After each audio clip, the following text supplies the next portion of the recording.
Hello, everyone, and welcome back. Today we are looking at the TIE GT or Ground Targeting Fighter. This is another one of those stopgap fighters that was created by West End Games. The first appearance was from the Star Wars sourcebook that they had come out with many years ago. Um, since then, it was also put into their Star Wars campaign pack and the Imperial sourcebook, the second edition sourcebook, and so on. Uh, we don't see this really anywhere else except for from West End Games. Um, this is to be the original design for a TIE bomber. Really, what we're looking at, and um, before we got a improved version, which is what we call the TIE bomber, this is what we had. Starting off here, we have this is a part of the TIE series, manufactured by Senior Flight Systems, physically similar to the standard TIE IN starfighter, with a ball cockpit, hexagonal solar panels for the wings. The TIE GT had an enlarged and reinforced hull, as was as it was elongated to accommodate an ordnance bay. So the TIE GT was armed with a single laser cannon and a concussion missile launcher, which was designed to be modular to handle a variable mission payload. Standard TIE GT fighter payloads consisted of 12 concussion missiles, but the launcher could handle others specifically uh, named payloads here, including six photon torpedoes, or proton. Photon is Star Wars, or Star Trek. Proton is Star Wars. See, this is where I get these mixed up every once in a while, and I do apologize. Six proton torpedoes, 18 air deployed mines, two cluster bombs, or 20,000 plastic.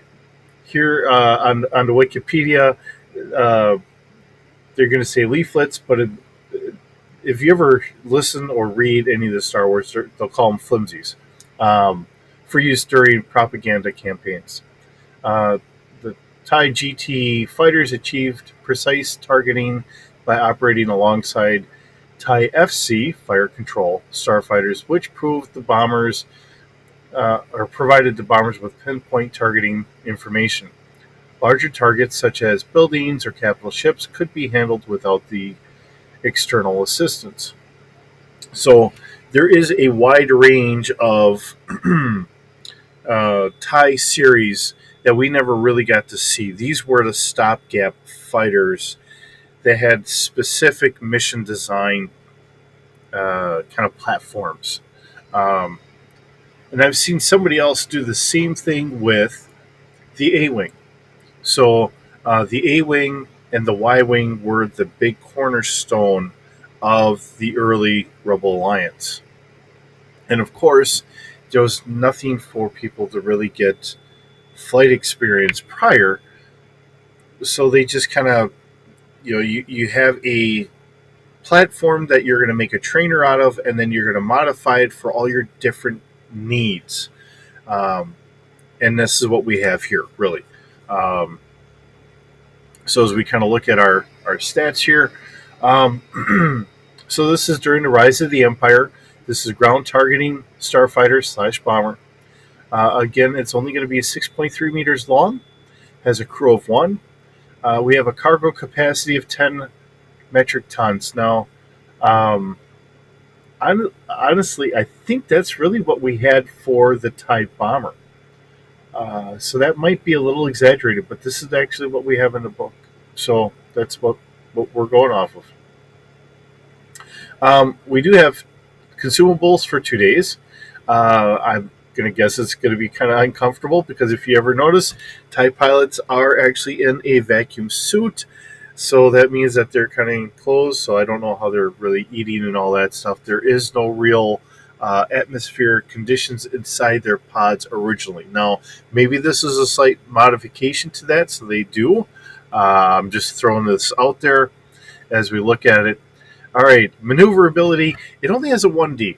But this is a bomber. This isn't a fighter. So when we look at our bombers in the real world that we live in today, most of our bombers are not really as agile. But the fact that it's based off of the TIE platform, I don't know.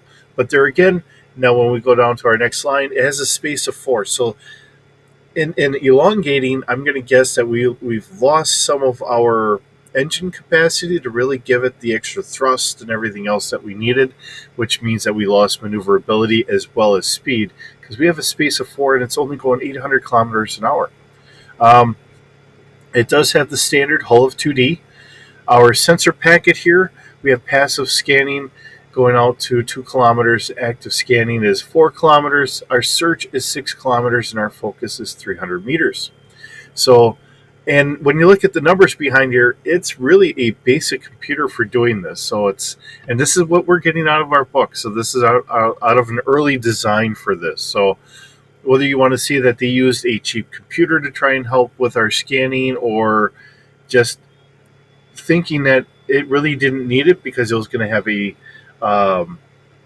fire control tie sitting in there. So I'm going to guess on this, you're going to have 4 fighters. You're going to have 3 of them being our GTs. So 3 of them being our bombers, and 1 is going to be our fire control. So the fire control is going to probably be in the lead. That's my guess. So that way they can try and get all the targeting that they're going to need, with the 3 behind being ground targeting bomber or TIE GTs, or ground targeting our bombers. So that way they can pick up whatever our fire control TIE is giving them for target locations and everything else. That's my guess on this. All right, so we do have the 1 laser cannon with a fire control of 2D and a damage of 2D plus 2. It seems like it's a little on the lower side, but there again, it's an earlier design, and I think they were taken away from what they needed for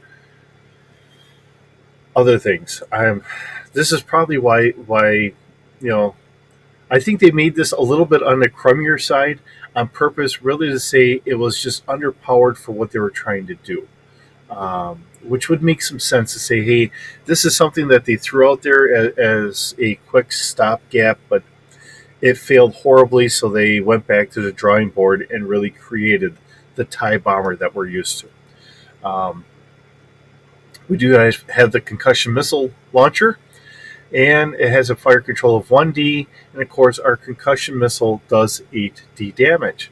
And it does note in here that the payload is typically 12 concussion missiles, but you could put on the 6 proton torpedoes or 18 air deployed mines, 2 cluster bombs, or if you're doing leaflets or whatever, or launching flimsies out of there, which is what they refer to it as, you can have about 20,000.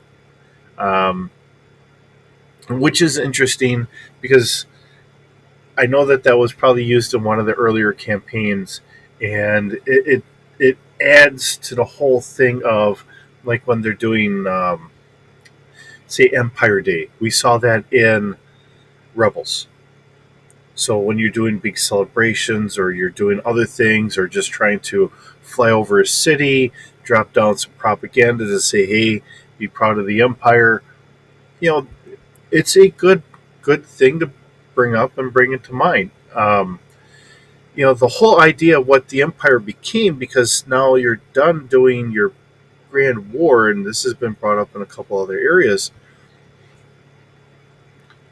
The troops weren't as good, but they were more plentiful, and you're actually getting everyone riled up to say, hey, we're here for our new Galactic Council, which is now the Empire, right?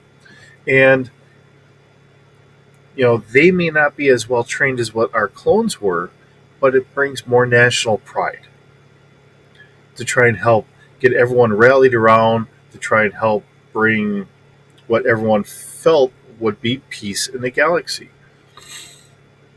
The problem is, and I think we saw it pretty well um, in the Star Wars universe that George Lucas had created. I think Dave Filoni in doing the Rebels um, and some of those works. I think we saw a very good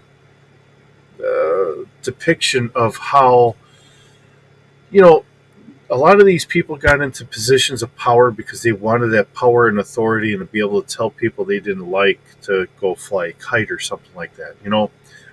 It really wasn't that people seemed to have gotten into these positions being the nice guy. I'm sure that there were nice officers out there, but during Palpatine's reign, um, really there was a lot more um, decisiveness, maybe. Whatever. You know, everyone was kind of on each other. So, um, I guess I'll say it's almost like a Klingon society where it's only the strong survive, right? Something like that. So, if you compare that to after like the last series of books, and I don't have the list of those books in front of me, um, the difference in the Empire. Um, the new Galactic Republic would call it the remnants of the Empire, but those remnants consider themselves as the true Empire themselves, and you know to say it in a way that they got a lot nicer and a lot fluffier and all that, and nice to be with. It really is true. They weren't on everyone's throat saying, "Hey, you owe us taxes. We're going to take this or we're going to do that." It became they had laws in place that the New Republic didn't have. You could do this, but you couldn't do this. Where in the New Republic, being a republic, a democratic republic, there were a lot of gray areas and things get messy. And that's, the way it kind of is. And that's, I think, why I look at, I live here in the States. I think most of my viewers do live here in the States. That's why I kind of look at it the way I do. To have your freedoms means that sometimes things get messy. Sometimes there's a lot of gray areas. But we also have to agree sometimes to disagree with people. Um, and it's just the way it is. So whenever somebody corrects me on something, I always, I listen to what they say. I'm not going to be upset with anyone. I'm not going to say they're wrong because I'm not right all the time. And I will never say I am. But that's where I go. All right. So enough of me being on my soapbox. Really, this is what we have. It is a wonderful addition to what we have for the TIE Fighter series. We have a bunch more of these, and we're going to hit them as we go along. Um, it's an interesting stopgap design that we do have here for the fighter, and hopefully you agree. Um, yeah, it's kind of a crummy design. It's a great ship to throw out there for running in the Rebel Alliance. Something that you can kind of go up against. Um, Maybe it's something that you guys steal. Who knows? Um, but it's another interesting ship. I'll say that. So hope you guys are still enjoying this. I enjoy bringing this to you every day. We'll see you in the next